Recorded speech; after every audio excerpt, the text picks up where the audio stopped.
हम direct taxation firm में and पिछले 5 साल से हम काम कर रहे हैं लोगों के लिए स्पेसिफिकली इनकम टैक्स में।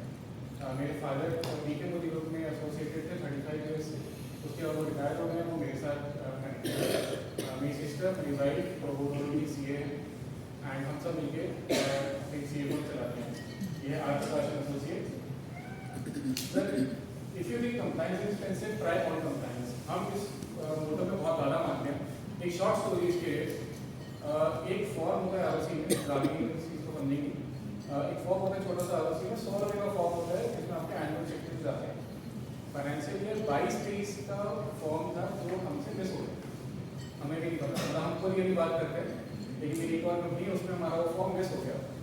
मात्र 100 रुपये का फॉर्म है और हमें पता भी नहीं चला, क्योंकि जो हमारी कंप्लाइंस कर रहे थे उनको कैसे उनसे मिस हो गया हमें भी नहीं पता। हमारा जो कंप्लाइंस कर रहे हैं वो कर ही गए। ये पॉइंट ध्यान रखिएगा, मैं आगे पॉइंट और आपको चीज़ बताऊंगा। तो उन्होंने कंप्लाइंस करा नहीं, हमें लगा हो गया, चलो ठीक है, सब चल रहा बढ़िया चल रहा, आगे चले। अगले साल जब वो 23-24 फाइनेंशियल ईयर आया तब हम भरने गए वो फॉर्म, क्योंकि तब तक हमने अपना सीएस चेंज कर दिया था। तो जब हम पूरा फॉर्म भरने गए तो पता चला कि पिछले साल का भरा ही नहीं था।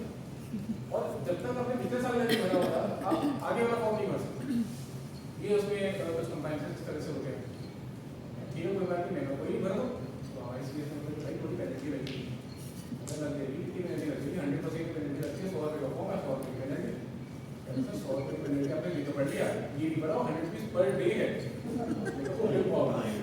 वो 100 रुपये का फॉर्म के हमने 42,000 रुपये दिए। 42,000 रुपये वो एक छोटे से 100 रुपये के फॉर्म के। तो ऐसे ही बहुत लोगों के साथ होता है। तो मैं सभी को बोलता हूँ, सर आप कंप्लाइंस चाहे उसमें कम दिखाओ ज़्यादा दिखाओ, वो आपके ऊपर है, वो आपकी रिस्क टेकिंग कैपेसिटी है। लेकिन जो कंप्लाइंसेस है वो टाइम से करते रहते, सो दैट जो हमारे साथ हुआ वो आपके साथ कभी ना।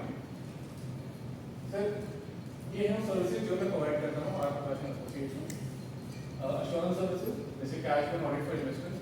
किसी को फंडिंग आई है तो वो फंडिंग या ग्रांट आया है तो ग्रांट किस पर्पज से आया है या जिन हेड्स में उसको यूटिलाइजेशन होना चाहिए, क्या यूटिलाइज हो रहा है, नहीं हो रहा है, सही से हो रहा है, उसका ब्यौरा मैं रखता हूँ।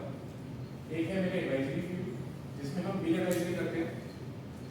बहुत से B2B ट्रांजैक्शंस होती हैं जहाँ पे एक कंपनी जो है लेट से वो कॉमर्स बैकग्राउंड से नहीं है या उसका अकाउंटिंग समझ नहीं आती, तो वहाँ पे मैं उनकी हेल्प करता हूँ कि ठीक है आपको नहीं समझ में आती, मैं आपके साथ चलता हूँ, मैं आपकी हेल्प करता हूँ। जहाँ पे पॉइंटर मुझे लगेगा कि ये पॉइंट ध्यान देने वाले हैं वहाँ मैं आपकी हेल्प करूँगा। एक लेवल तक हम नेगोशिएशन भी करा सकते हैं। सेकेंड है स्टैंडर्ड ऑपरेटिंग प्रोसीजर्स।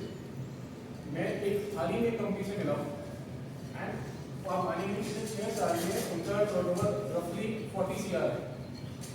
बहुत बड़ी बिल्डिंग है, 3 फ्लोर्स की बिल्डिंग है, बहुत बड़ा काम है, सारा ऑनलाइन काम है।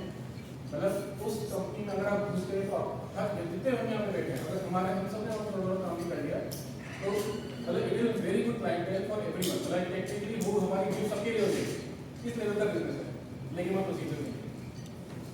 मैंने उनसे सिंपल चीज़ पूछी, मेरे से एक बात बताओ, आपके बैंक में कभी कोई पैसा हिट करता है, पैसा गिरता है, पैसा आता है, तो क्या करते हैं? ये आपको पता होता है कि किस ट्रांजैक्शन को पैसा है, किस ऑर्डर को पैसा है? मुझे पता ही नहीं है वो। तो मैं अगर आप पैसा कैसे करते हैं? क्या क्या दूसरे देखते हैं कि आज मुझे 10 लाख की जरूरत है, क्या मेरे बैंक में 10 लाख रुपये हैं? अगर हैं यूज़ करिए, जुगाड़ करके यूज़ करिए।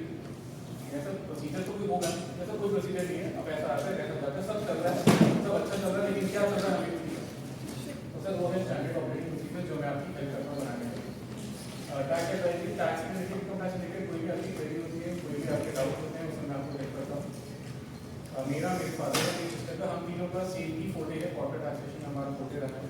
मेरे फादर का 40+ इयर्स का एक्सपीरियंस भी है, लाइसेंस में भी एक साइड नए बिजनेस प्रोसेस आउटसोर्सिंग, जो मैं मानता हूँ कि अगर हम खुद नहीं कर सकते या हमें कम आइडिया है, बाहर उसी करा देना चाहिए। बहुत सारी ऐसी सर्विसेज हैं जो मैं भी कर सकता हूँ, मैं थोड़ा पढ़ूंगा उसके बारे में सीखूंगा तो मैं भी कर सकता हूँ, लेकिन it is better to both my expert कि भैया उसको ज़्यादा नॉलेज इसी से लगा दो, चाहे 100 रुपये ऊपर है, जिसमें आता है accounting and bookkeeping and tax return preparation. Sir ये मोटा मोटा वो हो गया जो मैं, ठीक है, इसमें कोई इंटरेस्ट की बात नहीं है, शायद ये आप किसी भी चीज़ में ये सब चीज़ें आपको अलग अलग भाषा में बताएगा, सेम बात सेम चीज़ें अलग अलग भाषा में आपको बताएगा, भैया हम ये चल रहा है। मैं आपके साथ जो डिस्कस करने वाला हूँ वो ये वाले पॉइंट। सबसे पहला point login details. Sir income tax portal की लॉगिन डिटेल्स आपके किसके पास नहीं, क्यों नहीं? सीए के पास। आपको क्या भरोसा है कि सीए भाई भाई का नहीं है, सीए के पास भरोसा कैसे कर ले कि लॉगिन डिटेल्स सीए के पास? सर लॉगिन डिटेल्स अपने पास रखिए। यूजर आईडी जो होता है आपका पैन नंबर होता है इनकम टैक्स पोर्टल के, और पासवर्ड आपका अपना चेक पासवर्ड होता है। लॉगिन डिटेल्स अपने पास रखिए सो दैट आपको आइडिया हो कि कब लॉगिन करना है कब नहीं करना है। सीए के पास है कोई बात नहीं, सीए के पास भी नहीं दीजिए, लेकिन अपने पास ही रखिए उसको। आप अपडेट करते हैं अपने पास भी अपडेट करिए, सीए के पास भी अपडेट करिए। बहुत लोगों को नहीं पता है इनकम टैक्स पोर्टल में एक डुअल ऑथेंटिकेशन का ऑप्शन होता है।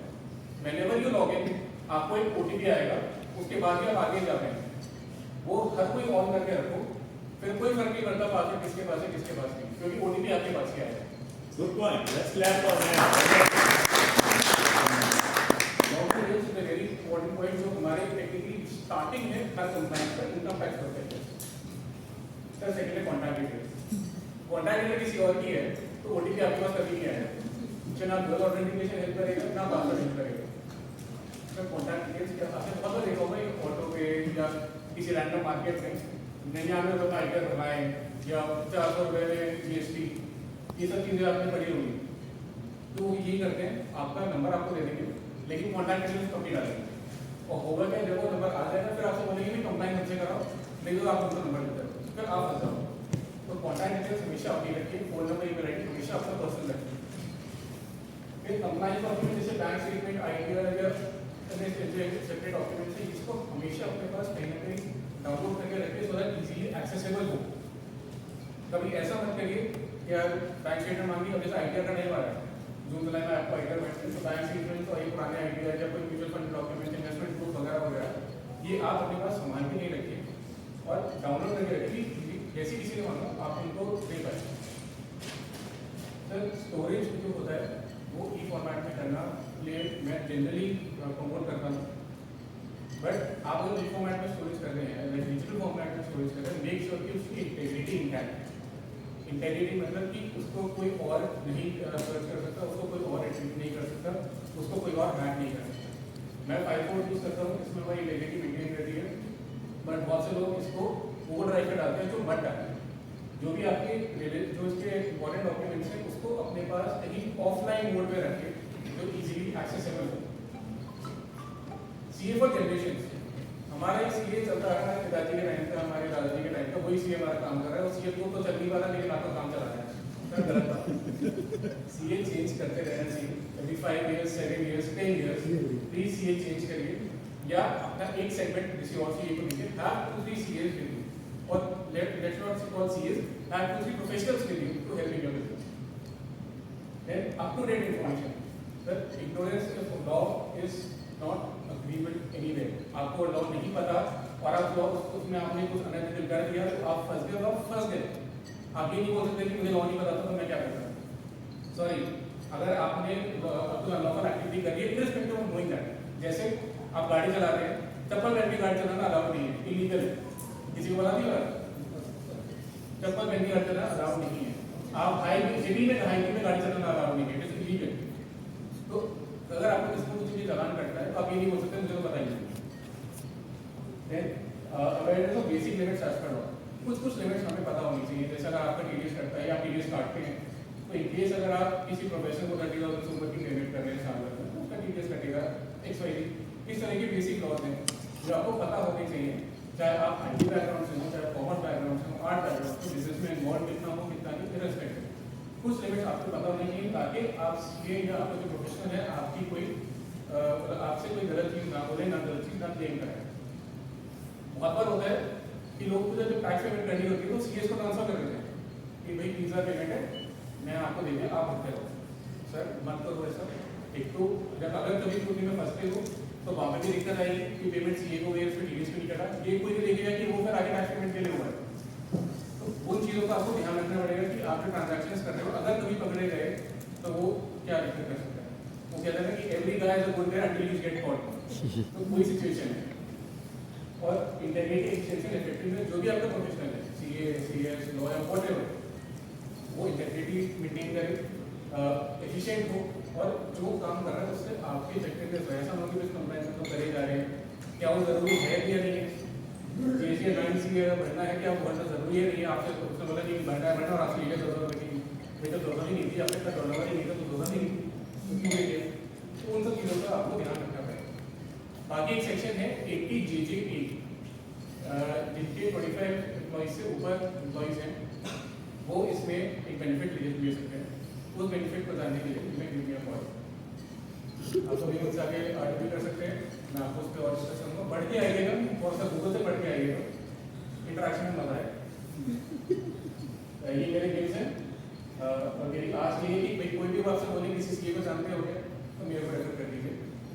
ये मेरे गेम्स हैं अजय चौधरी, गौरव बादल पीओस के owner, Gaurav Goyal is a lawyer, Akanksha Sharma ये भी कैफे है एंड शिवियर मोनार्क की owner. Thank you. That's it.